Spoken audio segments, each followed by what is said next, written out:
কিছু জলসাতে আমি দেখতে পাই, তো এখানে কই দেখলাম না। কুপন বিক্রি করছে, তা মাদ্রাসার গেট ভেঙে ফেলছে, মনে হচ্ছে জীবনেও খায় নাই, মনে হচ্ছে জীবনেও খাই নাই গরুর গোশত, এমন করছে।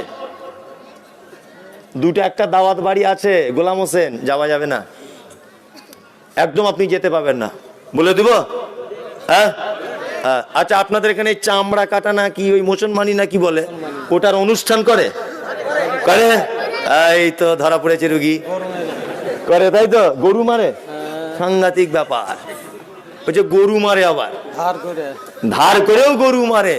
ইসলামে এটার 10 পয়সাও কোনো দাম নাই, এটা ইসলাম নয়। ইসলাম কাটারি দিয়ে হোক, করাত দিয়ে হোক, বেলেট দিয়ে হোক, নখ দিয়ে হোক, যে কোনো ভাবে হোক, তোমার বেটার চামড়াটা শুধু কেটে দাও, এটাই নিয়ম। নানাকে ডেকে আনছে, নানি আসছে, ডিম সিদ্ধ করে খাওয়াচ্ছেন। রাদ্দুস সালাম, তোমাকে কেউ সালাম করলে তুমি তার জবাব দাও।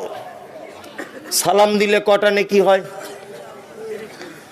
বলছে 30টা, 10টা নেকি হয়, তাই তো 10টা নেকি হয়। মাশাআল্লাহ।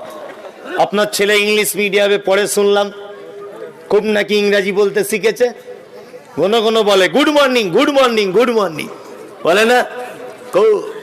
মানে ওর গুডের ঠেলায় বাড়িতে টিকা যায় না, এত গুড গুড গুড গুড করছে। আচ্ছা বলুন তো, আপনার বেটা যদি দিনে 1 লক্ষ বার যদি বলে good morning, good evening, good afternoon, 10 পয়সা নেকি হবে বলে মনে হয়? হবে না। রাসূলুল্লাহ বলেছেন, তোমার বেটা বা তুমি যদি কাউকে বলো আসসালামু আলাইকুম, তোমার আমলনামাতে সাথে সাথে 10টা নেকি। শব্দ যত বাড়াবে, ও রাহমাতুল্লাহি, আবার 10টা নেকি, ওয়া বারাকাতুহু, আবার 10টা নেকি। ফ্রিতে নেকি কামাবার রাস্তা না, পয়সা খরচা হলো হলো হলো না, ফ্রি নেকি। একটা মুসলমান আর একটা মুসলমানের উপরে কি রাখে? হক রাখে। গুড মর্নিং স্কুলে শেখাবেন, বাড়িতে কাউকে বলবেন না। ইসলাম কত সহজ দেখুন, আপনাকে বোঝাচ্ছি আমি। এ লোকের আব্বা মারা গেছে, ধরে নেন ইনি আমার বন্ধু লোক, ধরে নেন। তা আব্বা মারা গেছে ভোর মানে দুপুর 2টোতে, রাত 2টোতে, সকালবেলা বাজারে কাফনের কাপড় কিনতে এসেছে, আমি তো জানি না। দেখে বলছি ভাই গুড মর্নিং, ও তখন মনে মনে কি ভাবে, শালা কত বড় বদমাইশ, দেখ গুড মর্নিং মানে কি শুভ সকাল। তা বলুন তো, যার বাপ মারা গেছে রাতের বেলা, এর শুভ সকাল হয়? হয় হয় না, তাই তো শুভ সকাল হয় না। তাহলে ওর জন্য খারাপ দিন, তাই তো, মানে চলতি ভাষায় খারাপ দিন। আচ্ছা ওই লোকটাকে গুড মর্নিং না বলে যদি আমি বলি আসসালামু আলাইকুম, চাচা ভালো আছো, ভাই কেমন আছো গো, ভাতিজা ভালো আছো, মামা ভালো আছো, বলুন তো লোকটা খুশি হবে কি হবে না? হবে। এর নাম ইসলাম। ওয়ায়াদাতুল মারিজ, অসুস্থকে দেখতে যেতে হবে, অসুস্থকে দেখতে যেতে হবে। পাড়া প্রতিবেশী কেউ অসুখে পড়ে আছে, দেখতে চলে যান, প্রচুর লাভ, প্রচুর লাভ। কত লাভ? সকালবেলা যদি যান, সন্ধ্যা পর্যন্ত ফেরেশতারা আপনার জন্য দোয়া করবে। আর যদি সন্ধ্যাবেলা যান, সকাল পর্যন্ত। রুগী দেখতে যাবার নিয়ম কি? গিয়ে মাথায় হাত দিয়ে বলবেন লা বাসা তাহুরুন, ইনশাআল্লাহ। মামা টেনশন করো না, খালু টেনশন করো না, ভাই টেনশন করো না একদম। কোন ডাক্তারকে দেখাচ্ছ? না ওই চক্রবর্তীকে দেখাচ্ছি মালদায়। ওকে দেখিও না, কলকাতায় তুমি হেরালাল মজুমদারকে দেখাও, ও ভালো ডাক্তার। এই পরামর্শটা দেবেন। পারলে 2টো আপেল কিনে নিয়ে যাবেন, না পারলে নিয়ে যেতে হবে না, একটু মাথায় হাত দিয়ে তার জন্য দোয়া করে আসবেন। ফেরেশতারা আপনার জন্য কল্যাণ কামনা করবে। লস হলো না লাভ হলো? লাভ। ইত্তিবাউজ জানাইজ, কেউ মারা গেলে তার জানাজা পড়তে যান। কি বললাম বুঝলেন? জানাজা পড়ার কতটা নেকি? নেকি হচ্ছে, কেউ শুধু যদি জানাজা সালাত আদায় করে, নামাজটা পড়ে, ধরে নেন একটা উহুদ পাহাড়ের সমান, মাটি দিলে আর একটা উহুদ পাহাড়ের সমান। ওয়াইজাবাতুদ দাওয়াতি, আর কেউ দাওয়াত দিলে গ্রহণ করে, ইনশাআল্লাহ করব। হ্যাঁ, দাওয়াতের ব্যাপার ইনশাআল্লাহ তো বলতেই হবে। গরুর গোশতের ব্যাপার আছে না। কিছু কিছু জলসাতে আমি দেখতে পাই, তো এখানে কই দেখলাম না। কুপন বিক্রি করছে, তা মাদ্রাসার গেট ভেঙে ফেলছে, মনে হচ্ছে জীবনেও খাই নাই, মনে হচ্ছে জীবনেও খাই নাই গরুর গোশত, এমন করছে। দুটো একটা দাওয়াত বাড়ি আছে গোলাম হোসেন, যাওয়া যাবে না একদম আপনি যেতে পাবেন না, বলে দেব। হ্যাঁ, আচ্ছা, আপনাদের এখানে চামড়া কাটা না কি ওই মুসলমানি না কি বলে, ওটার অনুষ্ঠান করে করে? এই তো ধরা পড়েছে রুগী, করে তাই তো? গরু মারে, সাংঘাতিক ব্যাপার। ওই যে গরু মারে, আবার ধার করেও গরু মারে। ইসলামে এটার 10 পয়সাও কোনো দাম নাই। এটা ইসলাম নয়। ইসলাম কাটারি দিয়ে হোক, করাত দিয়ে হোক, বেলেট দিয়ে হোক, নখ দিয়ে হোক, যে কোনো ভাবে হোক, তোমার বেটার চামড়াটা শুধু কেটে দাও, এটাই নিয়ম। নানাকে ডেকে আনছে, নানি আসছে, ডিম সিদ্ধ করে খাওয়াচ্ছে, যতক্ষণ হাজাম না ডাক্তার কি বলে বেটার চামড়া না কাটছে, মা ততক্ষণ, আমাদের ওখানে হয় যেটা, মা ততক্ষণ পানিতে গিয়ে হাঁটু পর্যন্ত ডুবিয়ে বসে থাকে, আমাদের ওখানে থাকে। তা হাগো খালা এরকম কেন? আমার মাও ছিল আমার বেলাতে, এরকম হতে পারে। তা মায়েদেরকে দেখি যে বাচ্চার মুসলমানি হচ্ছে, মা দেখছি পানিতে গলা ডুবিয়ে বসে আছে। হাগো মা এরকম কেন? বলছে পানিতে আছি এই কারণে বেটার জ্বালা পোড়াটা একটু কম হবে। এই তোমার বেটার যদি চামড়া কাটতে গিয়ে গরু করা লাগে, তোমার বেটার তো এখনো অনেক কিছু কাটার আছে। হ্যাঁ, ইসলামকে এত কঠিন কেন করলে? ইসলাম তো সহজ। নানি, দাদি, ফুপা, আত্মীয় স্বজন এদেরকে দাওয়াত করতে হয় কেন? এমনিতেই মুসলমানি হয়ে যাবে, ডাক্তারের কাছে গিয়ে চামড়াটা কেটে দেন, এতটুকুই। আবার কি? আসলে আমরা এখন মুসলিম হিসাবে তার মানদণ্ড বিচার করি শুধু মুসলমানিটা।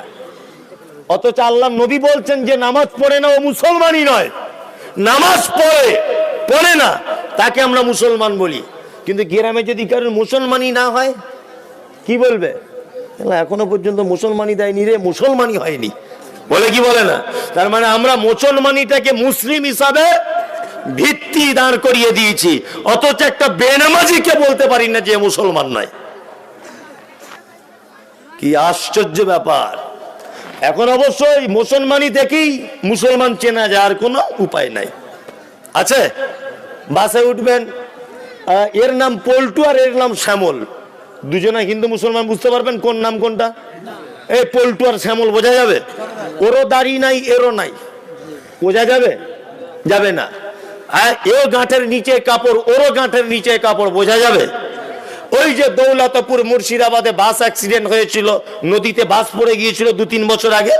তো ওই রাস্তা দিয়ে আসার সময় একটা চাচাকে বলছি, হা গো চাচা, এই বাসের ভিতরে মুসলমান প্যাসেঞ্জার কেউ ছিল? বলছে দেখে তো বোঝা যায়নি, কিছু ছেলেদের, আমার ক্লাবের ছেলেরা কিছু লোক উদ্ধার করে ক্লাবে ঢুকিয়ে চেন খুলে দেখেছে কারা মুসলমান আর কারা হিন্দু। মানে এখন মুসলমান চিনতে গেলে চেন খুলে দেখতে হয়। এই কথাটা আপনার লজ্জা লাগছে বা আপনার শরম হচ্ছে, কথা বাস্তব না অবাস্তব বলুন? বাস্তব। একটা ট্রেনের কম্পার্টমেন্টে 100 জন লোক থাকে, এই লোকটা যদি ওঠে তাহলে জোরে জোরে বলে জয় শ্রীরাম, জয় শ্রীরাম, জয় শ্রীরাম, জোরে জোরে বলে, কারণ এর দাড়ি আছে তাই। অথচ ওই কম্পার্টমেন্টে 100 জনের ভিতরে 40 জন মুসলমান আছে, কিন্তু তারা মুসলমান হিসাবে পরিচয় পায় না, কোন অস্তিত্ব বাহ্যিক দৃষ্টিতে নেই, আছে নাই। অথচ একে একা পেয়েছে দাড়িওয়ালা লোক, একে দেখে বলছে জয় শ্রীরাম, একে দেখে টিটকারি করছে, ক্রিটিসাইজ করছে, আর বলছে ও চাচা, ও চাচা, ও চাচা। ওর থেকেও বড় বয়সের লোক বলছে চাচা, অথচ ওখানে আরো 40 জন মুসলমান আছে, কাউকে ধরা যায় না, যায় না। মুসলমানের খানা এটা হারাম, চলবে না, এটা একেবারেই নিষিদ্ধ, চলবে না। এই দাওয়াত বাড়িতে কেউ দাওয়াত দিলে যাব না, ইনশাল্লাহ বলুন তো। আবেগে হাত তুলবেন না, একদম ঈমানকে মজবুত করে বলুন যে এই দাওয়াত বাড়িতে যাব না। নাম্বার 2, যে দাওয়াত বাড়িতে বৈষম্য করে খেতে দেওয়া হয়, একই প্যান্ডেল, দামি প্রেজেন্টেশন এনেছে ধনী মানুষ, তাকে বিরিয়ানি, কোপ্তা, পোলাও, ইলিশ ভাজা, লাস্টে মিরিন্ডা, ফেরিন্ডা, ফ্রাইড রাইস, দই মিষ্টি, আর রিক্সা চালক এসেছে বলছে ফটিক ভাই ওই ওখানে বসে খেয়ে চলে যাও, চলবে না। ফটিকের যে সম্মান, কোটিপতির একই সম্মান তোমার বাড়িতে। নাম্বার 3, আপনাদের এখানে বিয়েতে সব টাকা পয়সার সিস্টেম নেই তো? আপনাদের এখানেও আছে? তাই, মাশাআল্লাহ। কিন্তু আমাদের ওদিকে সত্যি জোর গলাতে বলছি, এসব নেই, উঠে গেছে, এসব একদমই নেই, পুরো উঠে গেছে। পণ চাইলে খারাপ মনে করে, তখন এখন আবার লোক সিয়ানা, তো পণ যারা চায় না তারাই বেশি পায়, আর তাদেরকে দিয়ে শেষ করা যায় না। চেয়ে নেওয়া এক প্রকার ভালো, সে বাবা চাইলে একেবারে দিল, মিটে গেল। আর যে চায় না এ আরো বদমাইশ, সারা জীবন আসছে, এত বড় বড় দাড়ি, মক্কা থেকে 4-5 বার ঘুরে এসেছে, চাচা আমার বড় পাঞ্জাবি, বেটার বহু দেখতে গিয়ে বলছে পছন্দ হয়েছে। তো বেটির বাপ বলছে, হ্যাঁ গো বিআই সাহেব কিছু লাগবে? বলছে আস্তাগফিরুল্লাহ, আমি হাজি সাহেব লোক, তুমি এসব কথা বলছো কেন ভাই? এসব ব্যাপার আমি জানি না, যা জানে আমার বড় জামাই জানে। এ হচ্ছে পাক্কা ইবলিসের খালাতো ভাই। এরকম লোক আছে আপনাদের এলাকায়? ও নিজে হজ করেছে বলে চায় না, অথচ জামাইকে দিয়ে চাওয়ায়। জামাই তখন গিয়ে বলছে একটা মোটর সাইকেল দিবেন, আপনার মেয়ে চাপবে, আমার শালা ড্রাইভার হিসেবে থাকবে। কি চালাক লোক, কি বলছে বুঝতে পারছেন না? এরকম পণ প্রথাওয়ালা বিয়ে বাড়িতে আপনাকে নেমন্তন্ন করলে আপনি অ্যাভয়েড করার চেষ্টা করবেন ইনশাআল্লাহ। ও তাসমিতুল আতশে, হাঁচি হলে কি বলতে হয়?